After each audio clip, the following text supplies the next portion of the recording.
What if death wasn't the end? What if it was a beginning, a sacred journey beneath the earth?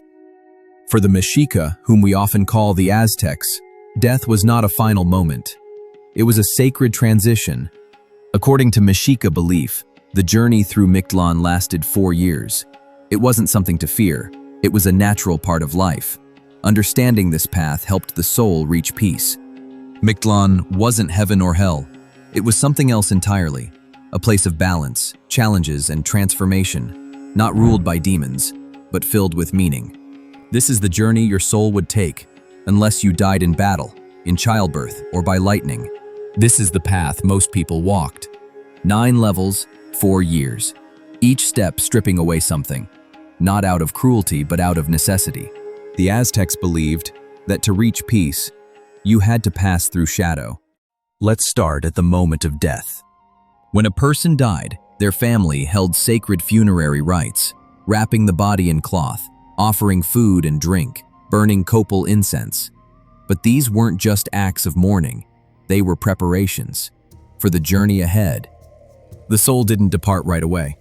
It lingered for a few days, between worlds, receiving the love of the living, letting go of its name, its home, its story. Only after this farewell could it begin the descent into Mictlán. And if the rites were done with care and respect, the soul would not walk alone. It would be met by a Xoloitzcuintli, the sacred hairless dog, loyal in life, loyal in death. If you had treated animals with kindness, your Xolo would guide you across rivers, past dangers, toward peace. But if you were cruel, no guide would come, and your soul's long journey would begin in solitude. Now the soul begins its descent. These aren't physical places, they're cosmic tests. Each one purifies, each one teaches. Let's walk through them together. Level 1. It's Quintlán, the place of the dogs. A wide, dark river flows, silent and endless. Waiting at the shore is a Xoloitzcuintli, the sacred dog. If you were kind to dogs in life, it will help you cross. But if you were cruel, the Xolo turns away. You wander the banks alone. This level teaches us, even in death, compassion matters. Kindness echoes beyond the grave. It opens paths, or closes them. Level 2, Tepectli Mictlán, where mountains crash together. 2 colossal mountains slam together again and again, like giants breathing in rage. The soul must time its crossing with absolute precision. Too early, crushed. Too late, trapped. This is the lesson of timing, of courage. Some challenges don't need force, they need patience and wisdom. Level 3 is Tepetl, Hill of Obsidian Knives. A mountain made entirely of obsidian blades. Every step slices, every movement bleeds, but this pain isn't punishment, it's sacred. The soul bleeds out what it no longer needs. Pride, greed, vanity. This level teaches humility. You can't climb with ego. You ascend by letting go. Level 4. Itzahikayan, the obsidian wind. The wind screams. It's no ordinary breeze. It's made of obsidian, sharp volcanic glass, slicing through the air like knives. These winds don't just cut the body, they cut deeper. They tear away your memories, your pride, your name. You forget who you were. You forget what you clung to. Why?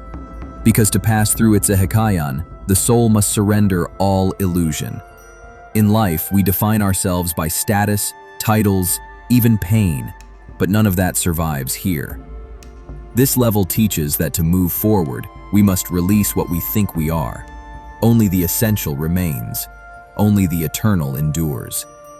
It's not punishment, it's purification, through forgetting. A sacred silence after the storm of identity.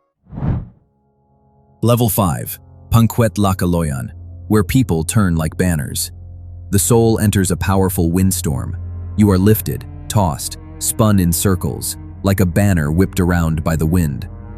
There's no up or down, no path, no direction, only disorientation. This level represents confusion, the kind we all face when life stops making sense. The test here isn't about strength or speed, it's about letting go. You're no longer in control, and trying to fight the storm only makes it worse.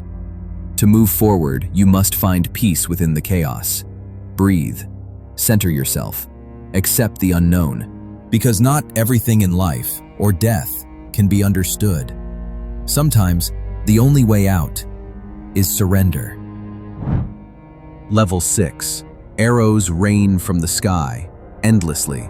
There's no enemy to fight, just fear and pain without a face. But the soul must walk forward. There is no shield, no shortcut, only the path ahead. This level teaches something essential, that to truly rest, we must confront what has wounded us. Not ignore it, not run from it, but face it.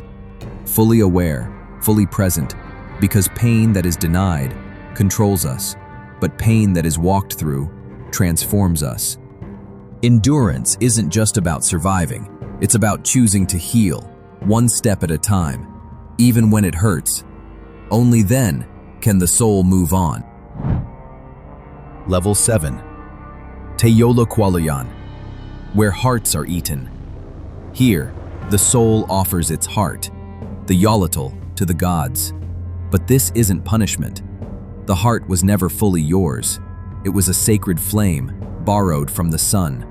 Now, it must be returned. This level teaches honesty, not just to others, but to yourself. If your heart carried truth, if your life reflected courage, compassion, and balance, you are released, you move forward.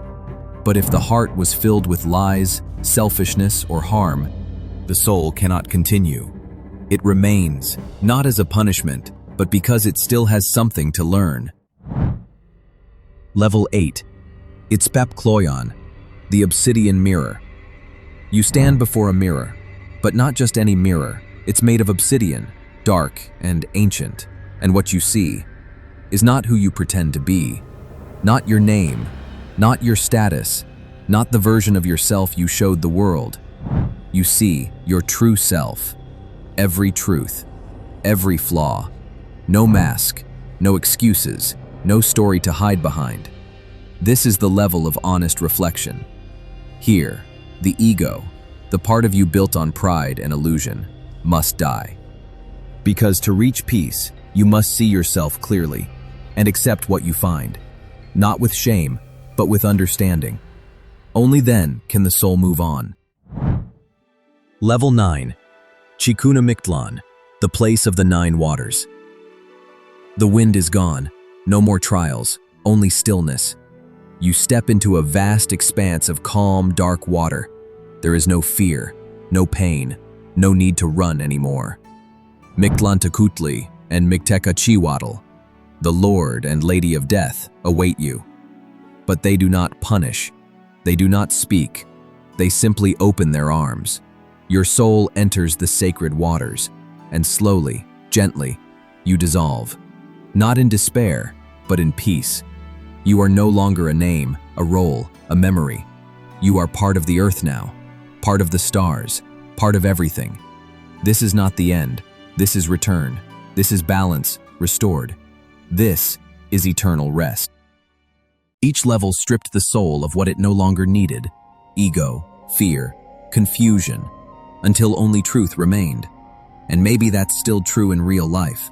Sometimes, to reach peace, we have to let go, not of who we are, but of what no longer serves us. We've crafted something truly special for you, collection of ancestral sounds: the death whistle, the jaguar's roar, the eagle's cry, the panther's breath. Each one carries a spirit. Each one tells a story, handcrafted in Mexico with deep respect for the cultures that gave them life. You can explore the full collection in our official Amazon store. The link's in the description, or just scan the QR code to visit our Amazon store directly. Now, back to the video. Mictlán Tecutli, skeletal and eternal, sits on a throne of bones. He is not a monster. He is the keeper of cosmic order. Mictecachihuatl keeps the bones of the dead, and with them the memories. Together, they remind us, death is not chaos. It is a return to rhythm, to dust, to balance, to rest. The Mexica didn't fear death. They respected it. They believed it had structure, beauty, power. Every level of Mictlán is a lesson. Be kind, or you will walk alone. Be patient, or be crushed. Let go, or be torn apart. Endure pain, or remain stuck. Face yourself, or lose who you are. This wasn't about punishment. It was about transformation. Mictlán is a map for letting go. And maybe, just maybe, it's still a map for us, for navigating grief, loss, and change. This story is not just about the afterlife. It's about how we live and how we prepare for the end. The Aztecs believed that death was a teacher, that to die well, you had to live with meaning. What do you think of the journey through Mictlán? Which level would challenge you the most?